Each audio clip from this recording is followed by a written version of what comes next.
Hi hello namaste greetings of the day. మనం ఈరోజు వీడియోలో 5 minutes ఓఆర్బి 5 minutesలో ఓపెనింగ్ రేంజ్ బ్రేక్అవుట్ అనేది నిఫ్టీ 50లో మనకు ఎక్కువగా ఉపయోగపడుతుంది.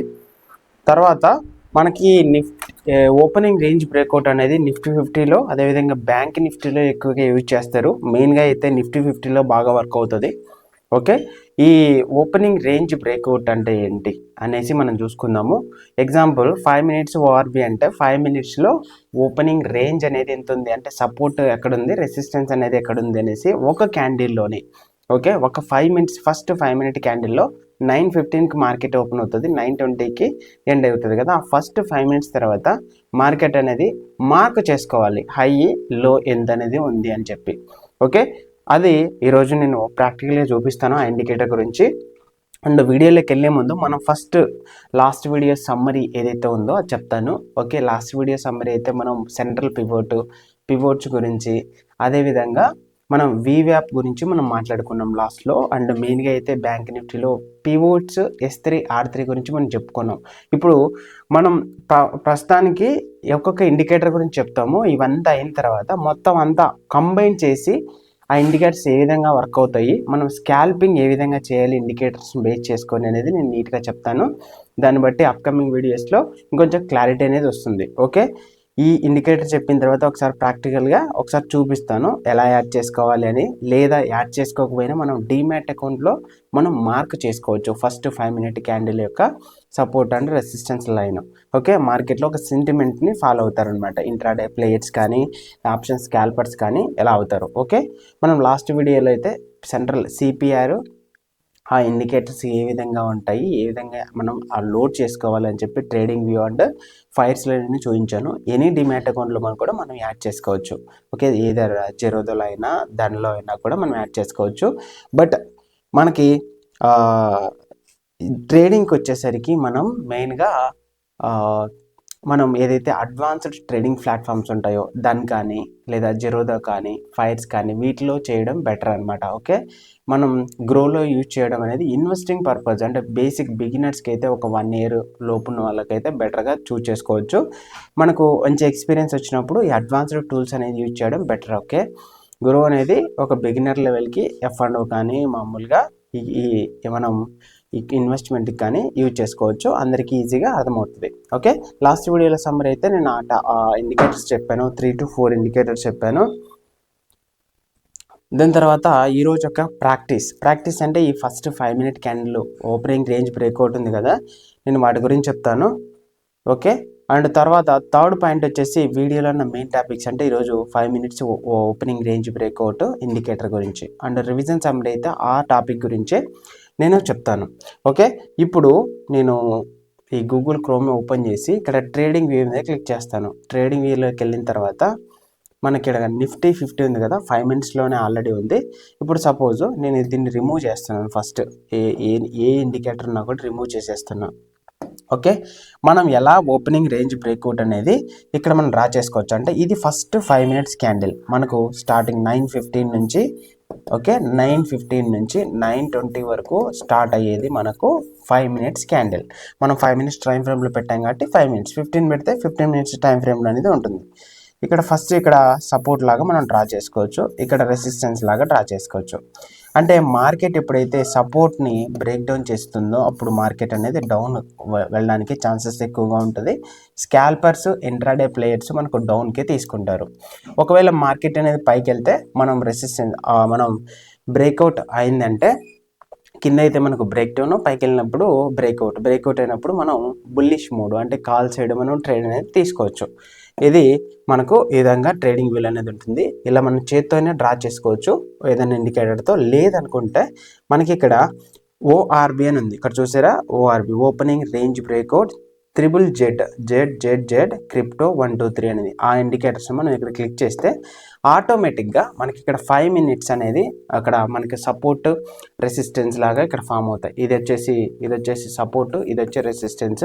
మనకి ఇక్కడ దీని బ్రేక్అవుట్ అయితే మనకు బుల్లిష్ షేడ్, మళ్ళీ దీని సపోర్ట్ లాగా వర్క్ అవుతుంది.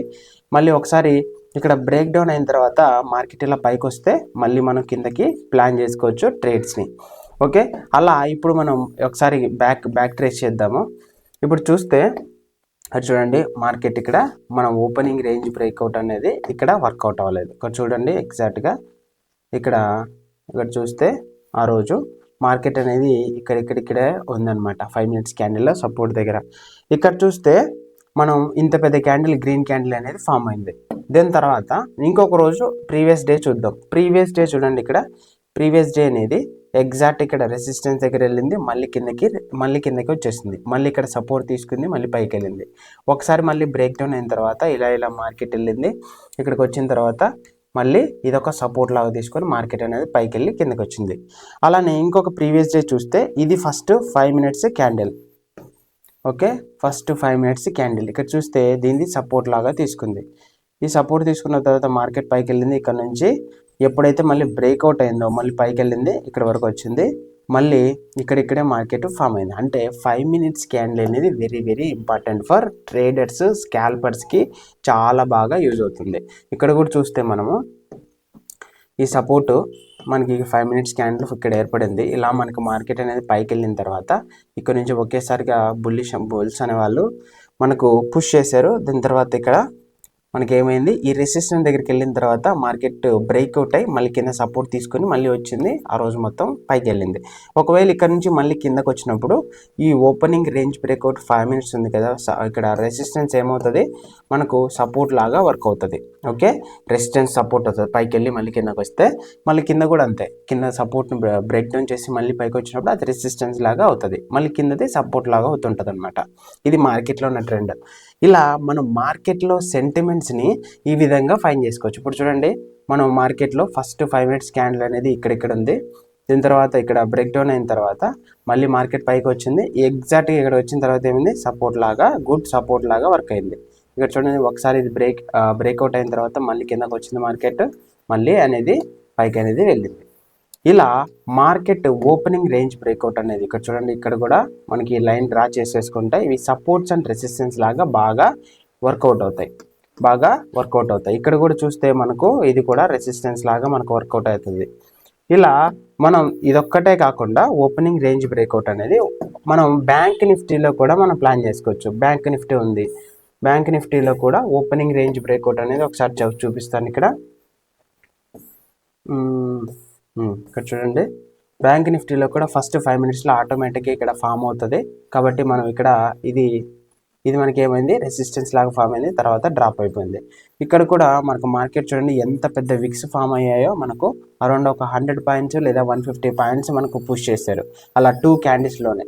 ఇలా మనకు బ్యాంక్ నిఫ్టీలో ఎలా ఉంటుందంటే, బ్యాంక్ నిఫ్టీలో ఒక 12 బ్యాంక్స్ అనేవి ఉంటాయి. HDFC, ICICI, Kotak Mahindra and ఇవే కాకుండా bank of Baroda, Axis bank, SBI, ఇవన్నీ ఏంటంటే మార్కెట్లో కీ రోల్ ప్లే చేస్తాయి. బ్యాంక్ నిఫ్టీ ఇండెక్స్లో HDFC, ICICI, Kotak and Axis, SBI ఈ 5 to 6 బ్యాంక్స్ మాత్రం అరౌండ్ 60 to 70% మార్కెట్ షేర్ ఉంది. అంటే బ్యాంక్ నిఫ్టీ ఎటువైపు వెళ్ళాలో ఆ బ్యాంక్స్ని బేస్ చేసుకొని మనకు మార్కెట్ అనేది మూవ్ అవుతుంది. నిఫ్టీ 50లో ఎలాగ ఉంటుంది, రిలయన్స్, హెచ్డిఎఫ్సి, టీసీఎస్, అదేవిధంగా ఐసిఐసిఐ, ఇలాంటి ఈ 50లో మార్కెట్ షేర్ ఎక్కువగా వెయిట్కి అయితే ఉందో వాటిని బేస్ చేసుకొని మార్కెట్ అనేది మూమెంట్ అనేది బుల్లిష్ సైడ్ వెళ్ళాలా, బేరిష్ సైడ్ వెళ్ళాలని ఉంటుందన్నమాట.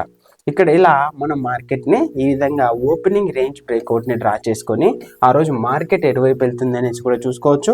ఒకవేళ ఇంట్రాడే ప్లేయర్స్ లేదా స్కాల్పర్స్ అయితే మనం ఆ ఓపెనింగ్ రేంజ్ బ్రేక్అవుట్ని కూడా మనం చూసుకొని ట్రేడ్ అనేది ప్లాన్ చేసుకోవచ్చు. ఇప్పుడు నిఫ్టీ 50 చూస్తే నిఫ్టీ 50లో ఇది బాగా వర్క్ అవుతుంది.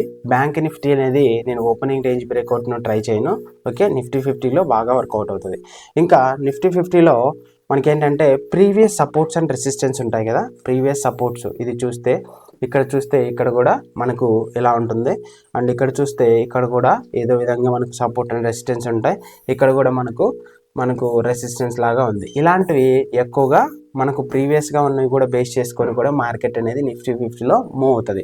ఎందుకు మూవ్ అవుతుందంటే ఆటోమేటిక్గా మనకు బిగ్ ప్లేయర్స్ అంటే ఇన్స్టిట్యూషనల్ ప్లేయర్స్ ఆ స్టాక్స్లో ఏ సపోర్ట్ దగ్గరకు వచ్చిన తర్వాత బై చేయాలి, సెల్ చేయాలని ముందే ఆర్డర్స్ ఆల్గో ట్రేడింగ్ లేదా సపరేట్గా సాఫ్ట్వేర్ని యూజ్ చేసి వాళ్ళు ఆర్డర్స్ అనేది ప్లేస్ చేసింటారు. అందువల్ల మార్కెట్ అనేది ఆ విధంగా కరెక్ట్ ఎగ్జాక్ట్ ఆ దగ్గరికి వచ్చిన తర్వాత సపోర్ట్ అండ్ రెసిస్టెన్స్ లాగా ఫామ్ అవుతాయి.